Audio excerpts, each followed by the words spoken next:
Hello, this week on 5 Brilliant Things, we have the brilliant comedian and podcaster Pierre Novellie. You look like you were born to be kind of a pale ale and just big plate. Sort of Red Wedding. Yes. Yeah, the only guy that doesn't get killed. He kills himself. just in the corner like that. That's the thing. I was born to live like that, but that guy had a manual labor job. Yeah. Whereas I'm a little laptop boy. You're a creative. I can only type so hard. Of course. I find it very difficult to turn my brain off. I can't turn my brain off by watching bad TV. I'm like conscious all the way through every episode of a reality show. It's so painful. It's Dear 58 and Pierre has felt every one of the hours. Just in the corner like that. Is there a form of beef you're not a fan of? American beef jerky. Right. They're covered in sugar. Why? I don't need sugar beef. Great name for a particularly muscly pimp. Sugar beef. If Sugar Beef gets down here and he sees what you're he's going to kick your head in, man. Yeah.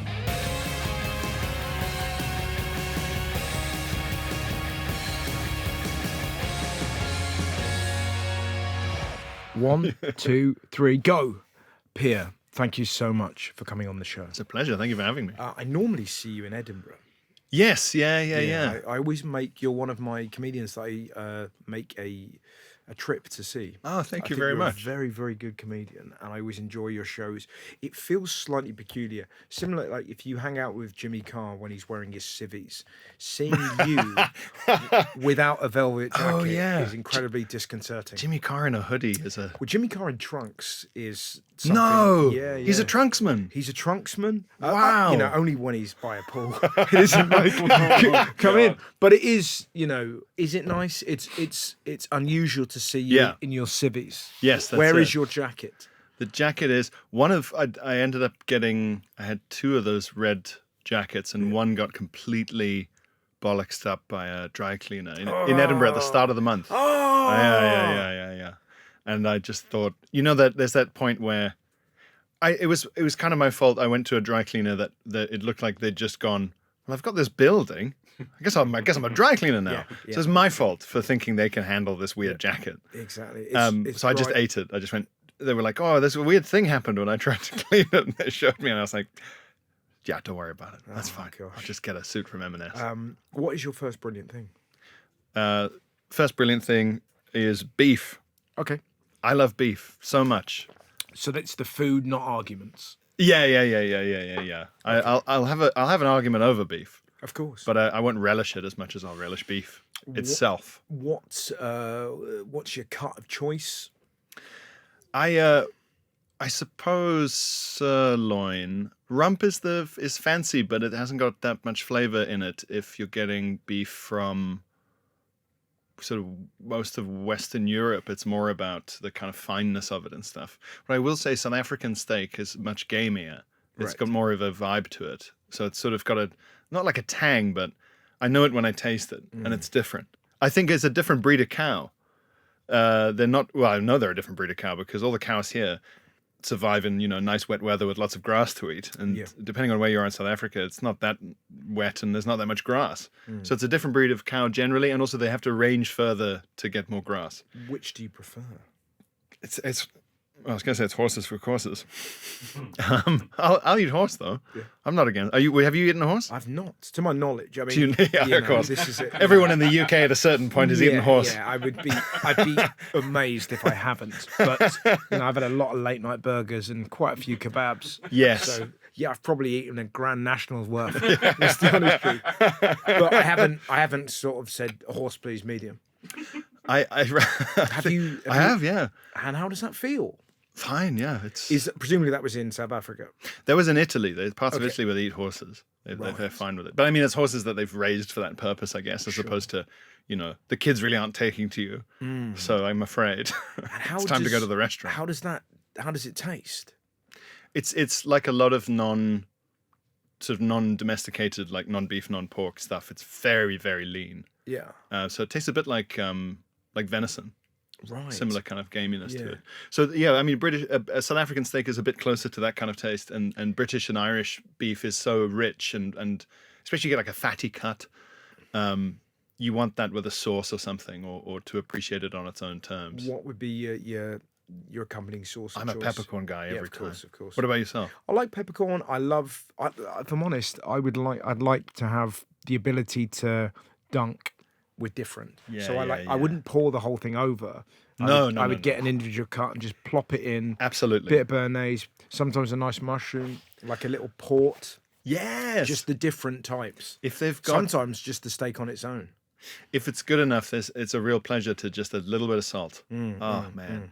Have you ever been to one of those places where they give you a mad hot rock and you can cook the steak on a big mad rock? Yeah, Oh. I've been to one of those in Australia. Yeah. And my instant thoughts are, someone's got to wash this afterwards. Yeah. You know, but it's pretty exciting. My And main- do you know, I had that, but with chicken, and that just feels no. crazy. No, You know, no, you'd be fine. Just cook the fucking chicken on the fucking hot thing, mate.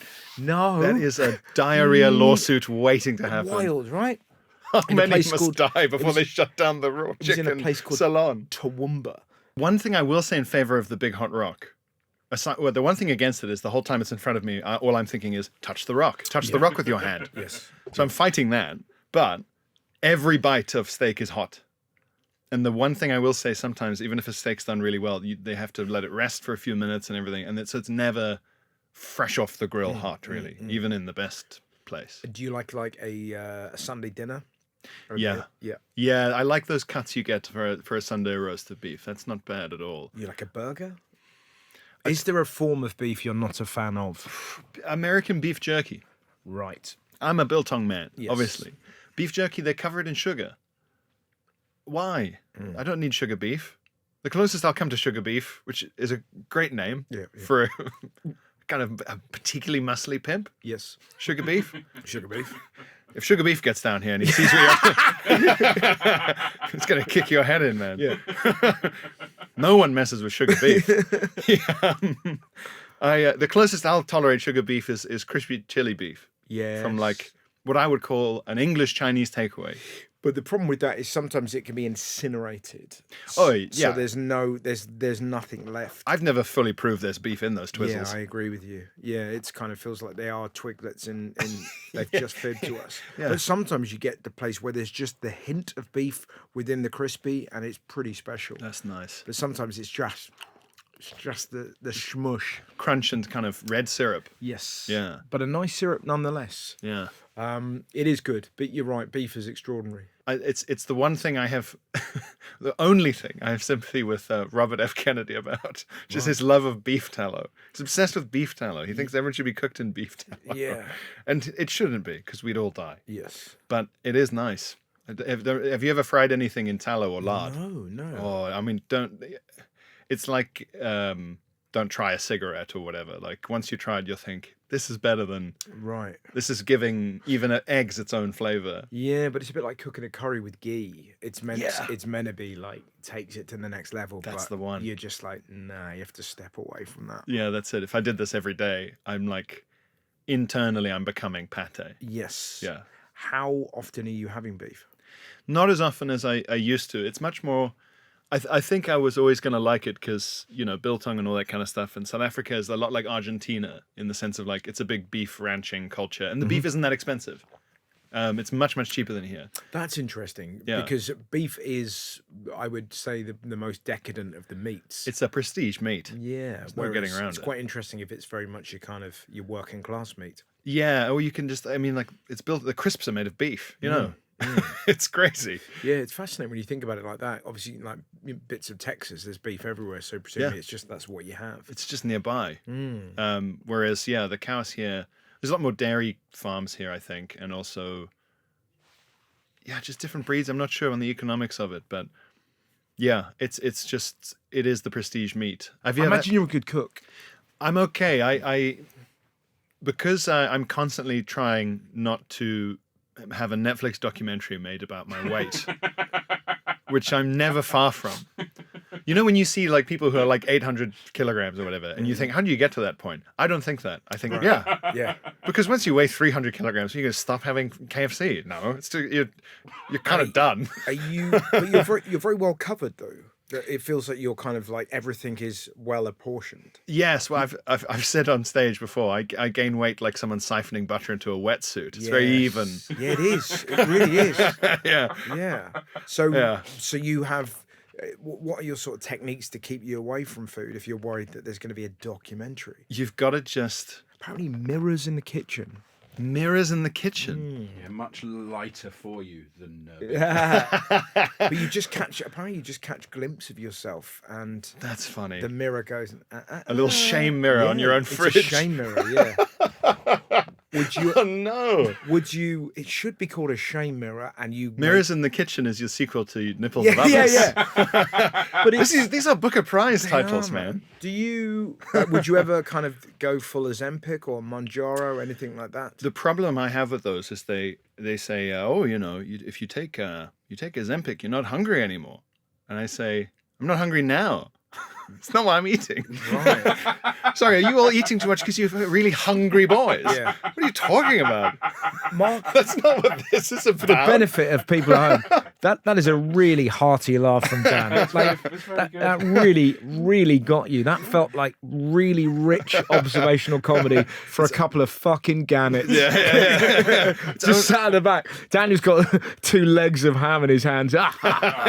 My ideal audience is the kind of people who you see in old paintings who by a fire with like a book and a big turkey leg. Yeah. If I could just have a crowd of those people, I'd be fine. It's funny because now I see you buy a hog roast at a wedding. Yeah. You know, just watching the guy who's turning it, going and just looking at your watch and how long. You look like you were born to be like a flagon of mead. Oh yeah. You know, and a kind of a pale ale and just big plate. The trouble is, Sort of red wedding. Yes. The only guy that doesn't get killed. He kills himself. just in the corner like that. Oh, fucking done. just Covered in arrows that would pierce the heart. Yeah. that's the thing. I was born to live like that, but that guy had a manual labor job, Yeah. whereas I'm a little laptop boy. You're a creative. I can only type so hard. Of course. Yeah. And it's not even like a typewriter. You don't even have that as exercise anymore. It's just Because of my lack of hard labor and my disorganization, I have to try and save like a big steak fancy meal for a kind of once or twice a week thing. And I'm a good cook with what you might call prestige dishes. Mm-hmm. But if I get the option to make my own thing, then I'll make it nice while I'm making it. And that means adding stuff that means there's no point in cooking for yourself from a health POV because you've just drowned the thing in oil. Or you've added butter while you're cooking. And obviously that makes it better. But that's not the point of what we're up to here. yeah. So I eat a bit like I eat a bit like I'm being punished in Russia Yes. for a lot of the time. So lots of grains Yeah. and dense rye breads for fiber and things, and sort of vegetable things and like stuff that's not fun to eat, not nice, but good for you. Well, that's a strong start for beef. Yeah. Can I just, before we move on, interject? course. And I'd like to apologise to all of our Hindu listeners for the first item today. Sure. Lovely. Is that it? Well, yeah. Very, very, very, very thoughtful of you. Well done. What's your next brilliant thing? Diet Coke. Shiver the Destroyer. my Diet Coke. Diet Coke. Oh well, there you go. Would you like a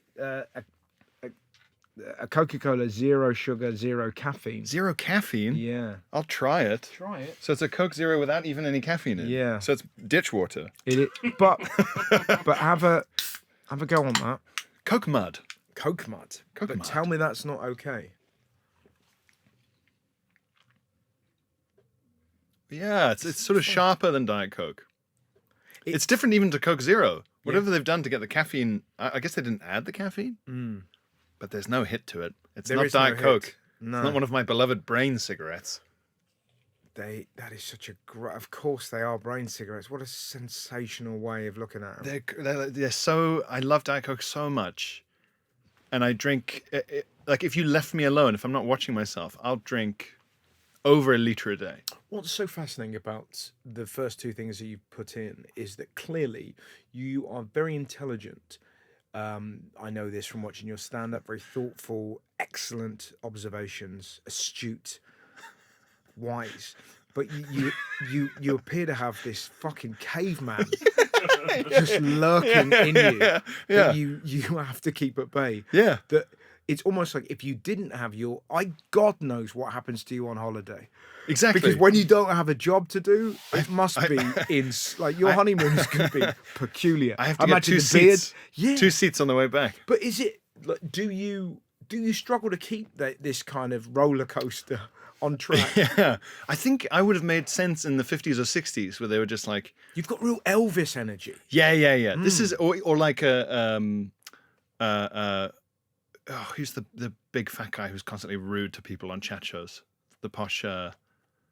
Miriam Oliver Margolis. Reed. Oh, Oliver Reed, and also the American literary guy who go on chat shows and call everyone else a sort of fool who couldn't write and things. Not Gielgud. Orson Welles. There was a place for a guy in the arts who's nevertheless like 6'4" and massive and can't stop smoking or drinking or eating or doing something. yes. That made sense to people. They were like, yeah, he's one of those guys. There's like 11 of those. Now it's not really a thing anymore. But you don't. But that's what's so interesting because I was born to do it. But you have a juxtaposition between the thoughtful, clever, diligent, new great hour of stand up every year alongside fucking slob, maniac, motorbike, cigarette, heroin. I'm not sure heroin, but like, but I'm sleepy enough. But do you know what I mean? It's there's a real blend of two men. My problem is in life in general is that I need some kind of reward. Yep. I need to reward myself, and I'm not even when I'm exercising a lot. I'm not at the moment, but even when I was. I didn't enjoy it enough to be one of those people who's like, my treat is an ultra marathon. It's not me. Yeah. I can't do that. Also, I'm hypermobile, so I can't do marathons anyway. My knees would pop like grapes. So I need a reward, and the safest reward is some combination of food or Diet Coke. The least safe will be drugs or booze or I don't know, starting a fight club, something crazy. Are you a boozer? Not really. I not in a regular sense. I like it a lot. I try and I'm learning more about. I mean, I'm getting more and more into sort of stuff like wine and learning about good wine, and which is a shame because once you have good wine, you can't go back. Yeah. Which is not the same with beer. I think cheap beer is good. Yes, I agree with that. But cheap wine is just like stomach acid. Yeah, but when you go into that kind of like the first time you have something, that's quite nice. Yeah. Oh, and then what about that? Yeah. When you make your way up the ladder. Yeah. It means the old days of a £2.99 wine. Them days is gone. Can't go back. You can't go back to those purple teeth. So are you? But I need a reward, yeah. So even if I do all these things, I do all this work.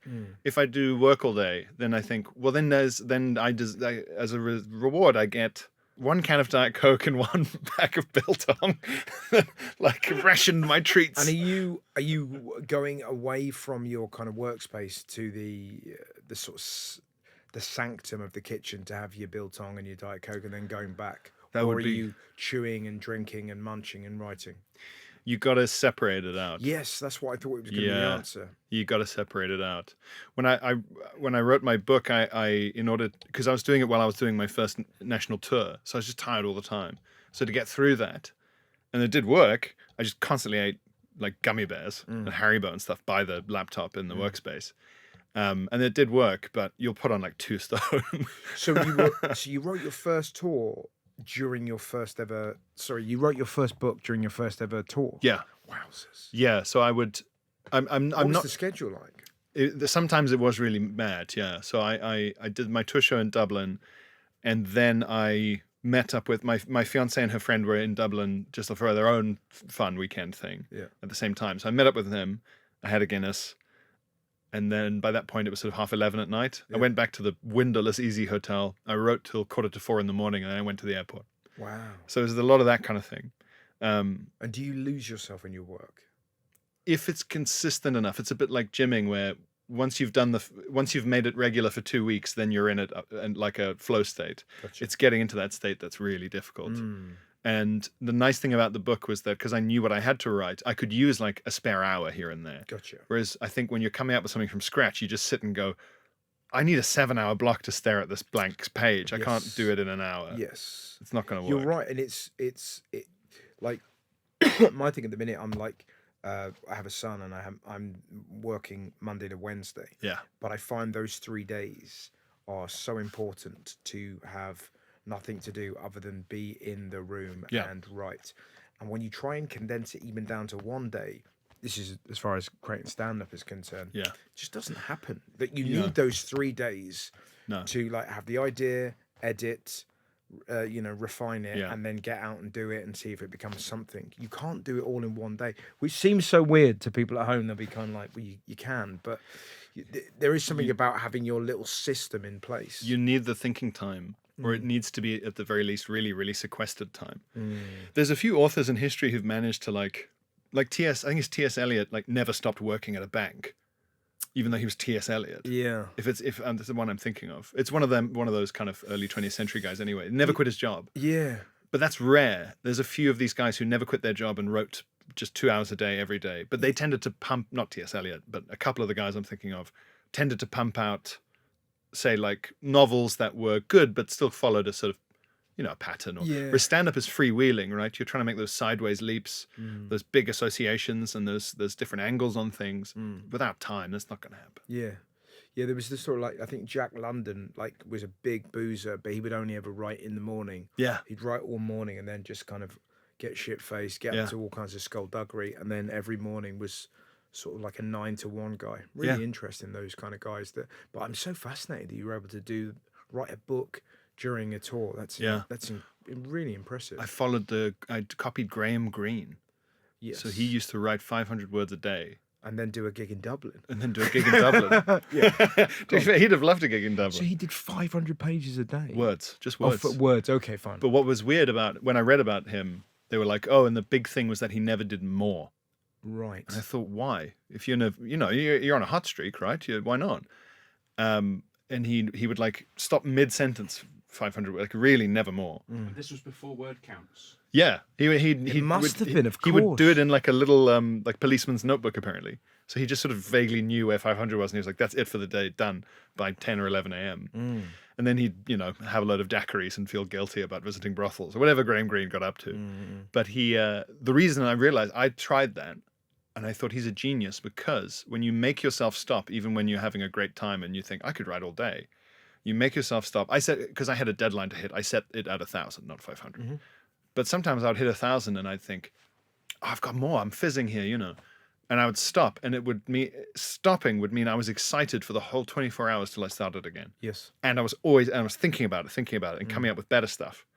So the preemptive stopping is actually better for you long term. Because what I used to do is I'd binge write 6,000 words, and I'd think, well, I can have 5 days off.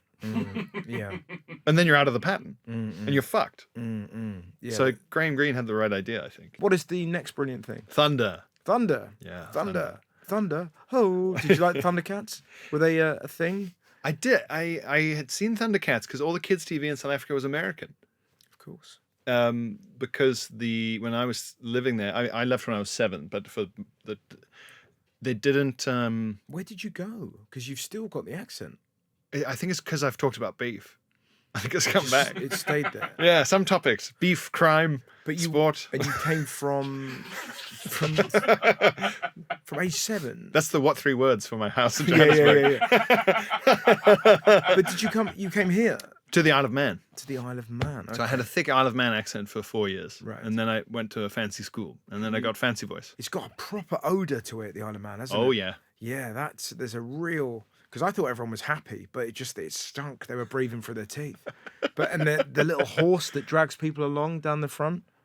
Did you see that? What are they called? The trams. Yeah, but it was a horse dragging a tram. Yes, Yeah. horse trams. Yeah. They bring them out in summer. Yeah. It's like a kind of tourist thing. I'd never seen that before. Yeah, But surely the tram is the tram, and the horse is like, right, I've now got the summer off. Yeah. But I've never seen a horse dragging a train. Yeah. Yeah, it just felt like In summer as well, It looked like the horse was going, you people don't get it. There's a steam train as well. Right. You can commute to What's town that, in a pulled steam by train. cats? What the fuck? Just Yeah. okay. I didn't know that. I didn't know. I thought you'd been in South Africa for longer. No. There's a lot of South Africans on the Isle of Man, weirdly, and we were some of the first. And then, now there's just a whole bunch of South African companies have branches there and stuff. I think just the same way that my cousins live there now from South Africa. So I think people just tell their relatives or maybe move over there to work there because, Joburg's crazy. But yeah, if you're coming from Africa, you're not going to go, you know what, for no reason, France. Mm. Let's learn a new language and pay 90% tax on everything. Sure. No, you go somewhere like the Isle of Man. And the Isle of Man is nice. It's very like country sports and stuff. And it looks like the places I've been that look most like the Isle of Man are Cornwall and sort of Aberystwyth. Yes. That sort of Welsh coast, Cornish coast kind of thing. Very hilly, very green. And yeah, very outdoorsy. So if you're into your cycling or anything kind of to do with sailing or the sea or motorbikes, yeah. So to bring it back to Thunder, what Yeah. is it? What is it you love about it? So Johannesburg is very, very high altitude. It's like high plains desert, like Albuquerque or in New Mexico or something. So it's like 5,000 feet above sea level or something mad.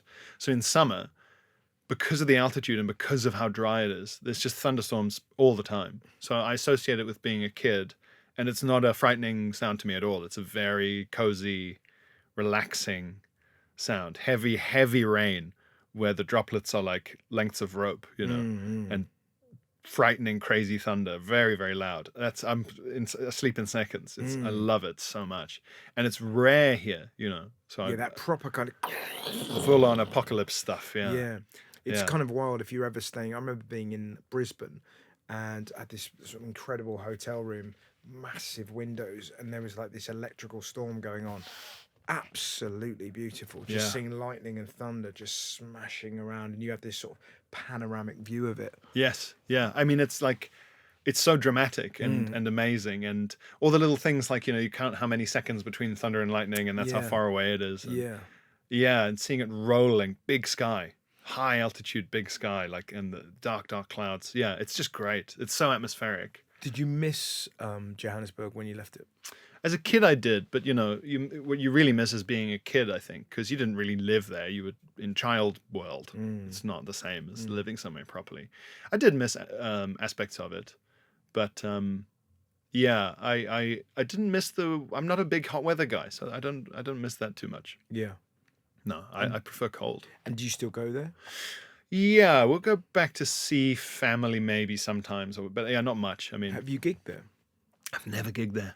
I've never gigged in South Yeah. Africa either. It's Because I know there's a interesting. Cape Town comedy festival. Yeah.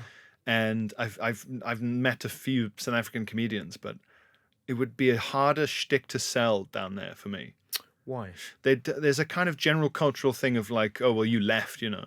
That's changing, but when we left, it was like a real thing of like, oh well, you know, you're not sticking around to try and rebuild the country. Right. And now that so many people have left or want to leave, it's a bit less of a kind of An issue. crazy thing to do. Yeah. Also, like, because South Africa is so like linguistically and culturally diverse, because you've got, I mean, everyone is South African, of course, but See, it almost feels like you would be a British comedian Yes. who happens to have a South African accent. yeah, well, to them I don't. So Right, of course. yeah, of so when we course. go there, they say, "Is this your first time in South Africa?" And we Right. say, "Oh yes," Yeah, because yeah. they're nice. They're nicer to you. Yeah, keep it simple. Yeah, Yeah. keep it simple. Also, Wow. my parents can eavesdrop on anything they say in any other languages. But there's like 11 national languages, and that doesn't include the ones that aren't big enough to get counted. So if you include the ones that are a bit niche, then you're up to 16 or 17. Or Yeah. I mean, my uncle worked for the national parks kind of government board thing. He was an ecologist, and he speaks 8 languages. Wow. So when How you many do you speak? I don't speak any fluently other than I've got like pub French, and I can understand more Afrikaans than I can say a few phrases in Zulu, things like that. But if you do comedy down there, you'll be doing English language comedy. It's not the same. It's not necessarily. okay, And gotcha. most people can speak English, sure. Yeah, yeah. But there's like a whole scene. Have you met Skalk Bezuidenhout? No. So Skalk will do like the Fringe, and like he'll be down in Melbourne and stuff, but like he's doing English language and Afrikaans language gigs because he's Afrikaans, and that's a different circuit Wow. and a different And market. is he doing? I've often been curious. Not that you would necessarily know, but because I've had as a friend of mine, Simon Talbot is a great comic in Denmark. Yes, I know him. So he'll try and change stuff that works in Denmark for English, and and some of it does, Yeah. and some of it just That's it. it just doesn't go the other way. It's so interesting seeing him go. The punchline is at the end in Denmark, and it's in the middle here, and it's so wild, isn't it? Yeah, well, you're limited linguistically in some languages. Yeah, exactly. Things have to be at the end or the beginning. I would be very interested in. because we have comedians, I guess, like Ellis James, who he does it in Welsh, and a lot of people who are bilingual, and Ellis James says this, is that you have a slightly different personality depending on the language you speak. Yeah, I see that. Yeah, definitely. And Well, he's so aggressive in Welsh. Imagine that. Yeah. If it's just and really fast paced. He's like a debt collector. Yeah. Just comes out, puts a cigarette out on someone's head, and just gets going. You're like, Jesus, he's got His name in Wales is Knuckles. Yeah, it's interesting though. But yeah, so if I went and did comedy down there, I would be doing it to an English language comedy crowd of some kind, and that would be different. And would there be expats or? Although I will say, I once I went out to do a gig in Luxembourg. It's more like a basement of a pub kind of thing, so like 100-seater. And the guy was like, "Yeah, it's all expats. It'll be fine." But because my name is fucking Europe McEuropeface, I think this is my theory. There's no British people there. Wow. Of the whole crowd, there were like 3 British people and 2 Irish people, and everyone else was French, Portuguese, Luxembourgish, German, But Dutch. still listening to you in English. Yes, yeah. It's insane. That's what blows my mind. It's just like it's. Have you done Estonia? I haven't done Estonia. Get a comedy clubby in Tallinn. Yeah. These guys run it, and they'll come to the Fringe and find people and stuff. But like, Great. I did a gig there, audience of 150, something like that, but all Estonian. Yeah. No expats, even though there are some in Tallinn because it's a big tech town. Yeah, well, that's what I love. Yeah. There is something really exciting about performing to the locals, and you just got to slow it down a wee bit, but they Yeah. are great. Yeah. So go on. So what happened? In Estonia. Yeah.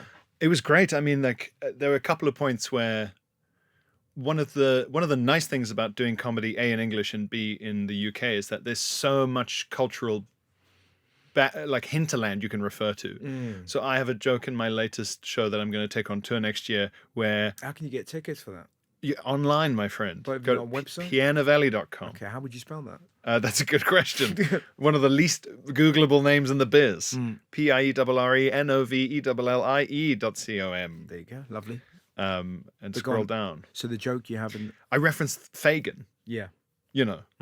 but that's not a thing. How much Dickens are they reading in Estonia? So I Not said, enough. not enough. And NATO is to blame. So, but you would have thought as well, though, but Oliver Twist is... Yeah. It's a pretty... That covers a lot of the globe, you would have thought, but the Fagin bit didn't work. Who I said in advance, I was going through my show and I went, oh, fuck, Fagin, of course. So I said to a guy backstage who...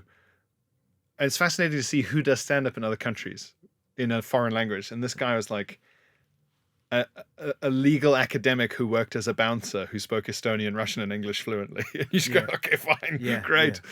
And I said to him, if I say Fagin, do you know who that is? And he said, I do, but they will not. Yeah. I was like, okay, fair enough. I would pay to watch people from like Midwest America, Texas and Michigan, whatever. I want them to watch Naughty's Peter Kay DVDs.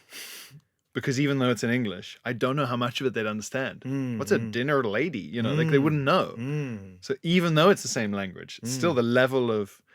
And I think that's what's unusual about the UK is that it's got both types of stand-up. It's got stand-up that is hyper for us and hyper potentially for anyone. So like you can adapt a McIntyre-style routine to a New York audience better than you can adapt a highly observational but more specific, say, Peter Kay-style routine. Yes. Well, Peter Kay is so northern. Yeah. And so specific. And, like you say, it's even... You sort of think of like famous routines. He's observing northerners on holiday, looking at garlic bread and getting excited about it, and looking at foreign chocolate. Look, Les Cadbury's finger airs, and it's such an acute, fantastic observation about even when we're on holiday, we are obsessed with our lives. Isn't that peculiar? Yeah. He doesn't say, like, worry to say that. He could probably then go, right, what would they do in America? What would be the thing? Well, that's it. But it wouldn't be the same. No. It would just be, because the observation lies in, one of my favourite bits of his is, I think it's from his first, he does an impression of this guy getting on a bus in Vegas. And it's just going, okay, welcome. It's something along the line. Hi, welcome to the Vegas tour. We'll be doing this, we'll be doing that, and blah, blah, blah. And it's just like all this kind of lingo. And after this, we got a great big, just talking and talking. So, any questions? Yeah, you wearing eyeliner? And it's so, you were on the bus. You are instantly on the bus, and you feel that guy that has said that. Yeah, it's That's why it hits so hard. 'cause- that's what I mean. Yeah, Yeah. because he's able to place you on the bus, but he's probably the biggest, but least able to travel comic in the world. I Yeah. would say Peter Kay. It's fascinating. I'm fascinated by any UK stand-up who does a gig even in New York where they're so Anglophile. Yeah. I'm always interested to know how it goes or what Well, I think it's very interesting because in the States they almost get off on it more because they're Yeah. like, oh my God, he said pavement. Oh my God, you Yeah. know. But they almost want you to be. I had an amazing conversation with this guy that I met. Who's a friend of my friend Kumar's, and he was telling me why he loved John Oliver. Yeah. He said, I love John. And the reason I love John is because he looks English, he sounds English, and he says the funny things that I expect an English man to say. Yeah. And he looked at me, he goes, to you look like you could be a surfer from LA. Yeah. And I was like going, he's bang on. Yep. But it doesn't, like Rowan Atkinson, everything is, it all fits. Yeah. Kitson, it all fits. You know, Yeah. and it's that thing of like sometimes in England it's kind of like, hey, you don't really look English, you look kind of German and Yes. whatever, and it kind of makes sense. But when you translate it, it's like, hello, so I'm English. No, you're not. Yeah, not visually. Yeah, it's really interesting. I'm not visually English. No, the suit I don't helps know with what that. you are though. Visually. There's a few countries where I will get spoken to in the language of where I am. Estonia was one. Yep. Denmark, Norway, not Sweden, Germany, Netherlands. Yeah. Just because like tall and kind Yeah. of vaguely gingery beard. I don't know. But you also have a sort of like a Canadian vibe. Yes, yeah. I think most people think I'm Canadian because French name and twangy voice. They go, yeah, Canada probably. And great big beard, and you kind of look like you could kill an elk. Yeah. What were you going to And say? I Peter? will. Easily go on the run in Belgium and blend in. Yes, yeah. Northern Belgium. Yeah. Flemish. Yeah. Not a Walloon. What is the next brilliant thing? The next brilliant thing is gaming. Gaming, lovely. Okay. Yes. Again, I didn't anticipate that. Yeah, I'm a real library boy. I did play rugby at school, but I wasn't very good at it. I was just enormous. So you sort of get conscripted. Yeah, of course. We were lucky. We had like a Windows 93 in the house. Like back when you had a computer the way that you have like Microsoft Encarta. like, yeah, exactly. Like you have it in like the family, like the living room in a Yes. corner, Yeah. like an old boiler. Yeah. And so I became computer literate from dicking around on that, and those encyclopedia CDs, and we had a couple of those, and we had this game Muppets Inside, which was like the Muppets are trapped in your computer, and you have to get them out by doing these things. But it came with like clips of the Muppet Show from the 70s, and I sort of was aware of the Muppets, but obviously I hadn't watched the Muppet Show in the 70s. So these clips are amazing to me. It was so funny.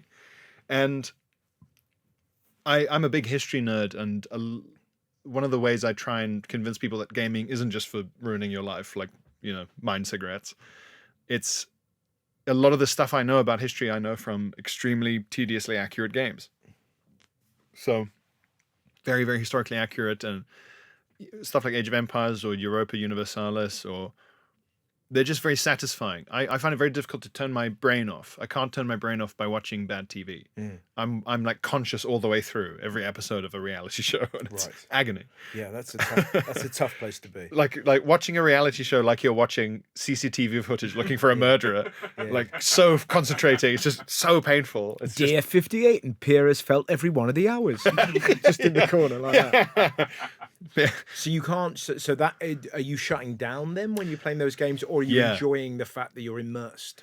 Both. It's strange. It's like because it's so immersive, and I'm playing the kind of games where you do have to concentrate. It's shutting out all the noise. So you're probably in a flow state. Yes. Yeah. Absolutely. Yeah. And on some of them, if you're particularly good, you'll get into a flow state, and I'll be able to concentrate on it for a few hours and stuff, and I won't feel as long as it's not like an insanely deliberately difficult game. It won't be tiring in the way that it would be if it was work. It's different. And they're just great. I mean, like it's an art form, and much like comic books, the idea in people's head of comic books is like the Beano, and the idea in people's head of gaming is Sonic the Hedgehog, and they're both fine. You can do those. You can read that and play that. But like comic books, gaming has got some of the most highly paid writers putting in like clever references to things and literature and myths and legends and stuff, like you can pick up so much from it. There's so much imagination and creativity has gone into every single one. Well, given that you were into gaming very early on and you are clearly a creative, did you ever want to work in that world? Yes, I would have loved to. And then I did briefly consider, I really liked the visuals of it. And I remember on the Age of Empires 2 loading screens, they would include the concept sketches for the sort of pikemen and things, like these beautiful like pencil sketches. And I thought, I did a lot of art. And I thought, oh, maybe I could do like graphic design for games and things like that. But then I was growing up in like the middle of nowhere in the countryside. So I was like, so what, I have to go to England and then I have to do graphic design for 3 years and then I walk around until I meet someone who works for a game company. It just seemed like impossible to me. Yeah. And also it's such a eggs in one basket thing if you go and do art Yes. at uni. So What did you do at university? I have a degree in Anglo-Saxon, Norse and Celtic studies. Okay. So, you know. So you didn't put your eggs in. No, I put it as 3 baskets. Yeah, you got the exactly. Anglo-Saxons, you got the Norse, you got the Celts. Was that was your roadhouse, just fascinated by that? Yeah, well, so the Isle of Man's is obviously, it's a Gaelic-speaking place, or in part, Manx Gaelic is a type of Gaelic, and it's very Celtic, but it has a Norse form of government. So the government of the Isle of Man was founded by Vikings, and the parliament is structured on a kind of strange Viking basis. Right. So I was kind of surrounded by it growing up, and I'm a big history nerd, and I realized that a lot of history undergraduate degrees were like the same as what you did in sixth form.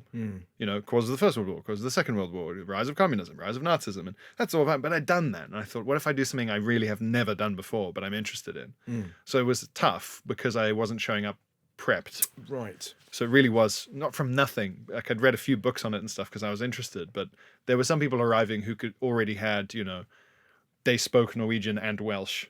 And you just go, okay, well, you can already read these books that we're supposed to read. And I'm going to have to sit and work through them. But that was And how often are you gaming, like most nights? Well, I've Or got do you do it during the day? How does it work? I will do it in a spare moment. It's a bit easier to justify to myself now because, like everyone else in the 21st century, I've managed to try and monetize my hobby. So I do a gaming podcast with Glenn Moore and Sarah Keyworth. Oh, great. Called Button Boys, which is a lot of fun, which does mean that I can justify playing a new game every now and then. But yeah, it's sort of, I would game in the same kind of time slot in which you might read for an hour or two. Yeah. Any longer than that, it just gets sort of silly. You shouldn't have that much time. And we're talking like, you know, big headphones, you know, special chair, that kind of vibe. Sure, yeah. Not the specialist chair, but slightly better than a normal office chair, yeah. And big headphones, just because like the idea of playing a game with the speakers blasting is I mean, also I live in a terraced house, so you just think, yeah, my neighbors don't need to hear that I'm swearing at blueprints because I can't solve any of the puzzles.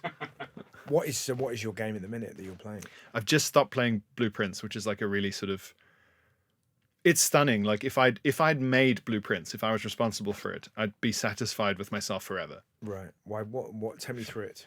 It's What's a sort the of layman's description, or is there? It's sort of like you're a kid and you inherit this big spooky mansion. Right. And the challenge is the mansion's got 45 rooms, but you can only legally inherit it and get all the lovely, you know, stuff if you find the 46th hidden room. And the way it works is every day the layout resets. You have to, by opening the doors and choosing options, fill the map with rooms and find where the hidden one is and how it's been hidden. And every day, whatever you've mapped out, almost like putting a railway line in front of yourself, it's gone the next morning. So it's fully resets every day. What, like, and is the time frame an actual day?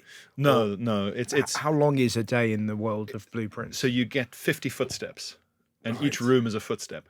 Right. And it's because it's 45 rooms. If you spend too much time wandering around, you run out of footsteps, and now you're too tired, and it's the next day now. Right. And the rooms have got puzzles in with clues. And when I say puzzles and clues, I mean they say at the start of the game, you need a notebook for this. And you really, really do. Yeah. There's stuff hidden in waste paper baskets. There's things you can only read if you find a magnifying glass. There's stuff inside books. So this is a deep game for people who are into puzzles. Yeah. This isn't just the first time. This will be fun. No. Yeah. Unless you like cryptic crosswords. Yeah. But is it like Outer Wilds where you build up this knowledge over time Yes. and repetition? Exactly, yeah. Very similar. Exactly right, yeah. And there's some stuff, there's a few things that persist till the next day, but they're rare. But gradually, yeah, you unlock all these things, and there's a kind of good story along with it. So if you don't like puzzles, then there's also a narrative that you can follow. Your mum's disappeared, Right. and so that's part of it as well. But the level of work that's gone into these and the beautiful visuals and stuff, like, it's such a combination of writing and art and science and maths, and there's nothing else really like it. Do you? I imagine it's very comforting during an Edinburgh Festival run. Oh yeah, Yeah. big time, yeah. Yeah, I bet you're putting in Back to the flat. serious hours. Yeah, that's But a good way to but turn a off. lovely meditative way of Yes. just letting Edinburgh drift away from you. Absolutely right, and connect to something external. Yeah. Yeah, definitely. That's exactly it. Yeah, I know a lot of people who bring consoles up in Yeah, I a bet. suitcase. Yeah, well, I used to do that, but we would only play like Pro Evo soccer. Yeah, but that's and- great too. Well, what I loved about it was very much communal. So it would be, 2-on-2, and a couple of hours would roll by, and you'd sort of have conversations about your show, or maybe you wouldn't, and it helped Yeah, the fringe disappear. and so rather much. than bringing that kind of paranoia of, oh my god, there was a reviewer in and did this work, and oh my god, that bit, and That's so much better than even having the same hanging out with the same 3 other people in a bar. yeah. You know. You Yeah. ever got into gaming? I game every day. Wordle. No. So last night I was playing Concrete Genie. Oh yeah. Yeah. What's that? So this is a sort of third person. You've got spray cans, and then the things you spray come alive, and you're trying to realize. cool. Yeah, it's nice. Oh wow. Is that on your own or with your kids? or- That one was. We were playing 2 different things in the same room. So my daughter was playing Strange Antiquities. I'm playing. Oh that. nice. Yeah, And so Glenn we- says that's Really great. good, really good. So we chat about these together. We'll play, and then we play together, but also alone. Lots of games, yeah. Because as Pierre says, it's the indie games that have changed the game completely. Yes. It is now full of messaging and literacy, and I'm so excited for my kids to grow up with these games that I didn't have. Yeah. Amazing. So The vocabulary in these games, like the amount of stuff I learned from playing games for nerds, indie games, stuff with creativity put in, Yeah. huge. I love stuff like that. When you don't know about a world and you go, oh, right, but it makes obvious sense Yeah. that they would have, improved. But the very fact that you're playing with your daughter, there's something really sweet about that. well, when we were doing Edinburgh together in the evening, I'd log on and play Stardew Valley with her in the same world together. nice. So we were apart but together. It was Yeah. beautiful. Very nice. That's great. She stole my horse. I mean, what is it? Are we on to the final brilliant thing? We are I believe we are. What The is final one. Your final one. fiction. Great. And the reason I say fiction is because increasingly, and I worry about this in a general way, the audience for fiction, like novels and things, is like down to the audience is like 20% male at most. Like, men don't read fiction. Generally, it's just not a thing. And Right. it's a loop, right? So the more that men don't read fiction, the less that it gets advertised to them, and the less that it gets commissioned if it's a particularly seems like a bit of a man book or whatever. So it's even unless you're literally just Lee Child, in which case fine. But even that, that's going to decline if it stays at 20%. Whereas you look even back to like the 80s and 90s, you had all these Martin Amis and Salman Rushdie and all these, like, or even earlier Norman Mailer. Like, the idea of reading fiction as a man was not just it wasn't just not unusual. It was like, well, of course. That blows my mind. Yeah. I didn't realize it was so low. Why do you think that is? I think it's Is it that kind of weird sort of like bro world that we're living in at the minute? Where it's like, was but gay in it? yeah. Like, is it that kind of, is what girls do? I think it's something to do with that. It's something to do with the idea that, like, oh, well, if you read nonfiction, you'll learn something that you can use. Right, and that's what men do, and then Yeah. they can say the things they've learnt. Yeah, and even like the male nerds are like reading a very long book about Stalin or something. So, and that is very nerdy, and they can't necessarily use any of that, but it's still nonfiction. It's not fiction. And I think it's dangerous, not like an emergency, but the less fiction you read, especially when you're young, fiction is the most direct line to empathy. So it's the only way. Even a film isn't inside your head. Whereas when you read, the words are in your head, and you have to be the person saying them, at least for a little bit. And without reading a bit of fiction growing up, ideally a lot, you won't have as much time in the shoes of others, in the minds of others. And I think it makes you a less empathetic or less imaginative person. It's also a shame just generally because like nothing can make you see things from a different perspective as well as fiction. Nothing can expand your vocabulary or your ideas. When I read, something really depressed me the other day because of touring and stuff, and I don't want to have to carry books in my bag and they're heavy, and I don't want to be limited just to what I've brought. I've taught myself, even though I hated it at first, to read on my phone. So I buy books and I read them on my phone. Not a Kindle. On my phone. The Kindles are good. I know they're good, but again, it's another thing to charge. Yeah, I but just what, thought, but what I would say is, and I was a very late convert to the Kindle, but the charging time on them is spectacular. maybe I should go on. Honestly, they are really good. Yeah. What's great about those devices, it's the option afterwards, as soon as you finish something. But you do then get into a weird loop, as I have. I've pretty much read, I would say in the last 3 months, every James Bond book. Yeah. I've been really enjoying the romp of Bond. Yes, It's like Garth Marenghi. Yes. It's so ridiculous. Constantly eating scrambled eggs. He is. It's so funny. It's always scrambled eggs. Bond's ability. Well, I was laughing. My wife caught me laughing in bed because I was laughing, and she now recognised my Bond chuckle. And he said, "All right, what's happened now?" And I was like, "Well, I was reading a book where they were all trying to get up a mountain, and one of the guys on this mountaineering trip was clearly a spy, was infiltrating, and Bond had to figure out who it was. There was a lady called Hope Flower or something like that, and she was a Kiwi doctor, and she flashed her tits at Bond at altitude, and he was like, "I wonder what it means." And I was like, "Well, surely that they talk about they have to be at base camp and they're there for a week, and it's so hard to breathe, and they oxygen." In my head, I'm going, "There's no way he can bang someone." At base camp. At this level. And then sure enough, you just get to that chapter and he manages to put himself in an oxygen tent with this doctor and he bangs her.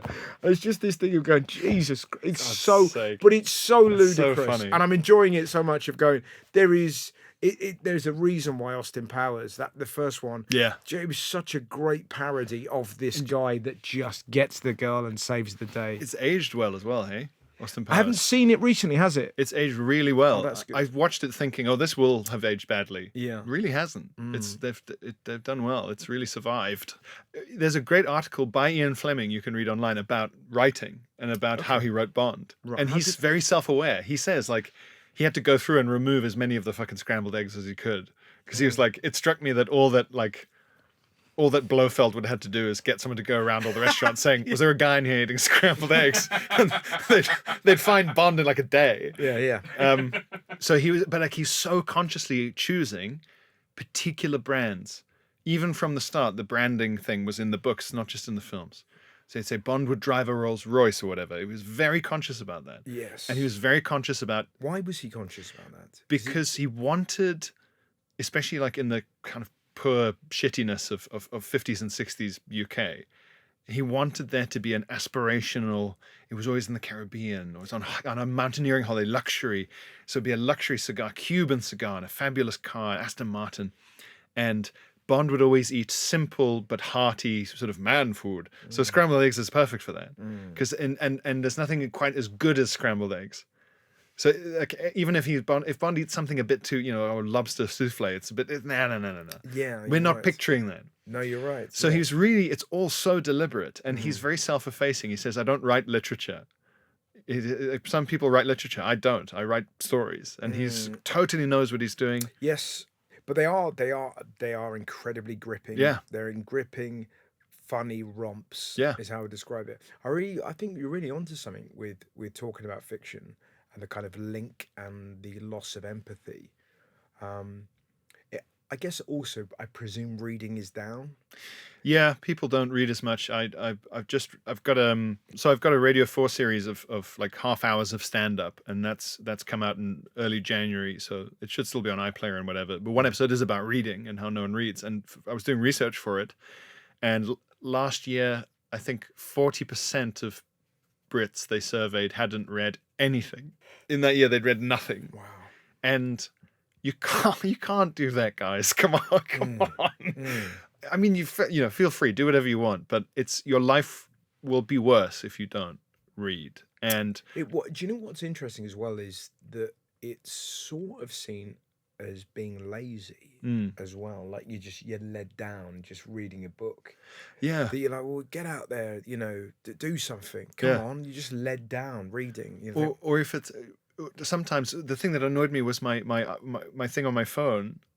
I turned it off, but I was reading a certain number of pages, and it was like, you've met your reading target for the day. Right. Like it was a burden. Like I'd met my jogging target. Yeah. It's like, no, I like this. Is there a way I can tell my phone I like to read? Yeah. You've met your wanking target for the day. You can finally stop wanking. Well, I guess the pickle with it, I guess the pickle with it is that your phone is basically just going, hey, I'm over here. Yeah. Please look at me. Maybe buy something. Yeah, but exactly, it's kind of just sat there reading that. It's reading and thinking. Yeah. What are your? I mean, it's a very difficult question. What are your kind of fiction to go to? And also, what is the book you've reread the most? I always think that's an interesting question. Ooh, reread the most. Tinker Tailor Soldier Spy, John le Carré. It's so good. I love it. That's not a bad one to recommend as it's not like, it's a good thriller. Just to get back into fiction, or get into it, read thrillers. You know, like there's nothing wrong with reading the stuff from the W.H. Smith in the Airport. It'll get you into it, like all the Lee Child stuff, any thrillers, anything gripping. But that's another thing of like who does that feeling. I guess people split into two camps. It's the people that get straight away at the airport, straight to Wetherspoons. Yeah.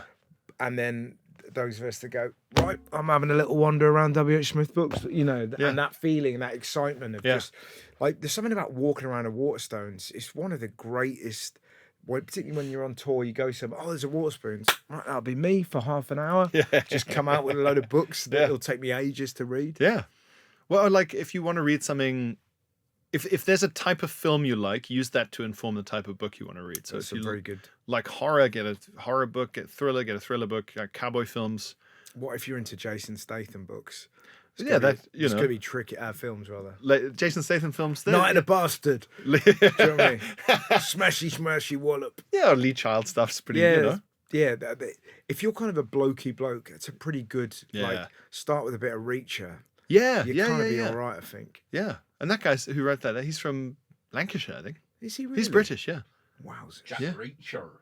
Yeah. You always sort of, in my mind's eye now, Reacher's become like a Ronnie Pickering figure. It changes it instantly. Knocking on windows, yeah. You know who's amazing as well at publishing at the moment? Patricia Lockwood. So she wrote a book, I think no one is talking about this, and it's the first. You know when you watch a horror films still haven't figured out what the fuck to do about mobile phones. So there's always a bit where the character goes, and there's no signal. And so you go, okay, I guess they can't phone the police from their mobile. Or it's in the past, it's set in the 70s or whatever. Fine. In the same way, a lot of fiction just doesn't know how to deal with social media or texting. So like in the Sherlock series, when they would have the texts appearing as little floating letters, that's pretty good. But it's very difficult because it's not action. The person on screen is looking and just reading. Yes. And you're looking. So it's boring. Patricia Lockwood's book, I think nobody is talking about this. No one is talking about this? Can you check that? My phone's dying. Oh shit, we're in a horror film. It's like, yeah, exactly. Yeah. Spiritland would be a good name for a horror film. It's the first book I've read that no one is talking about this. It's the first book I've read that deals with and is sort of inherently of like social media, Twitter specifically, and memes and stuff. Because like meme humor doesn't really work for what we do on stage because people have to have seen it, and even if they've seen it, it's still someone else's joke. Yes.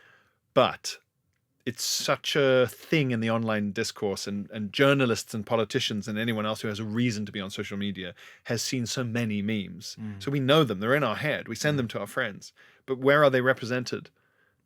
In work. Yeah, and you're right. And they are the hieroglyphics through which we communicate. Exactly.